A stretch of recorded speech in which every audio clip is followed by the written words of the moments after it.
చంపచ్చు, అది వేరే విషయం. ఇంతకు ముందు కొన్ని ఏళ్లకు సంబంధించి ఎంతోమంది బలైపోయారు మన వాళ్ళు. మన ఆడవాళ్ళు పసుపు కుంకుమలు తెంపేశారు, ఎంతోమంది ప్రాణత్యాగాలు చేస్తే ఈరోజు నువ్వు నేను మన అందరము హిందువులని చెప్పి ఈరోజు నివసిస్తున్నాం భారతదేశంలో. ఎంతో కోట్ల మంది ప్రాణ నష్టం జరిగిపోయింది. ఈరోజు మనకు స్వాతంత్రం వచ్చింది. ఇంకా మీదట కూడా అలాంటి రోజులు మనకి ఎవరికి రాకూడదు. ఆ దుస్థితి ఏ ఆడబిడ్డకి కూడా పట్టకూడదు. ఈరోజు నువ్వు హిందువా, నేను నడువన్నా చంపుతామంటారు. ఒక పోలీస్ కానీ అక్కడ ఆర్మీ కానీ ఎవడు కూడా ఒక్కడన్నా వచ్చి అయ్యో పాపల్లా మీడియా వాళ్ళు కానీ ఎవడు కానీ ఈ మాట ఒక ప్రాణ నష్టం జరుగుతుంది, అన్యాయంగా ఒకటి చంపుతారంట. ఇక్కడ మాత్రం మన ఇంట్లో సరుకులు కానీ మన ఇంటి పక్కన ఎవరైనా అన్యమతస్తుందో కానీ అయ్యో పాపం అంటాం, వాడి దగ్గరకు అంటాం. నువ్వు పెట్టే ప్రతి రూపాయి నువ్వు హిందువుకే పెట్టాలా.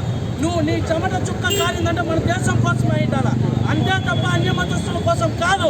ఎవరైనా కానీ మన హిందువులు ఎవరికి మన వ్యతిరేకం కాదు.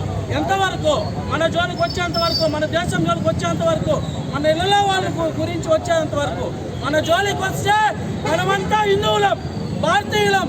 అదొక్కటి ప్రతి ఒక్కరి దృష్టిలో పెట్టుకోవాలా. ఏ కులాలు మతాలు అవన్నీ కాదు, మనమంతా యూనిటీగా ఉండాలా. అఖండ భారతదేశాన్ని మళ్ళీ మనమే రిటర్న్ తెచ్చుకోవాలా.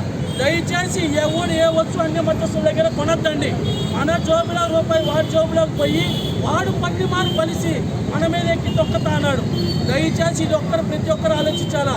ఇంట్లో ప్రతి ఆడబిడ్డ బొట్టు పెట్టుకోవాలా, చున్నీ వేసుకొనే బయట రావాలా. ఎవరికి ఏ ఇబ్బంది వచ్చినా తల్లిదండ్రులకు చెప్పుకోవాలా, అందరికీ చెప్పుకోవాలా. మన ఆడబిడ్డలంతా ఎంత క్రూరంగా చేస్తున్నారు. బయట హిందువు ఒక రక్షణ, మనమంతా హిందువులం రా, అందరం ఒకటి ఎందుకు రైతు చేస్తానని పాపానికి ఒక నడి రోడ్లో ఊరేసి చంపినారు. ఇలాంటి రోజుల్లో మనం అందరం కళ్ళు తెచ్చుకోవాలా. ప్రతి ఒక్క హిందువు ప్రతి ఒక్క భారతీయుడు ఐకమత్యంతో ఉండాలా. ఎక్కడ తప్పు జరిగినా మన హిందువుగా మన భారతీయుడుగా మన బాధ్యత ఏంద్రా అంటే వాడిని ఖండించాలా.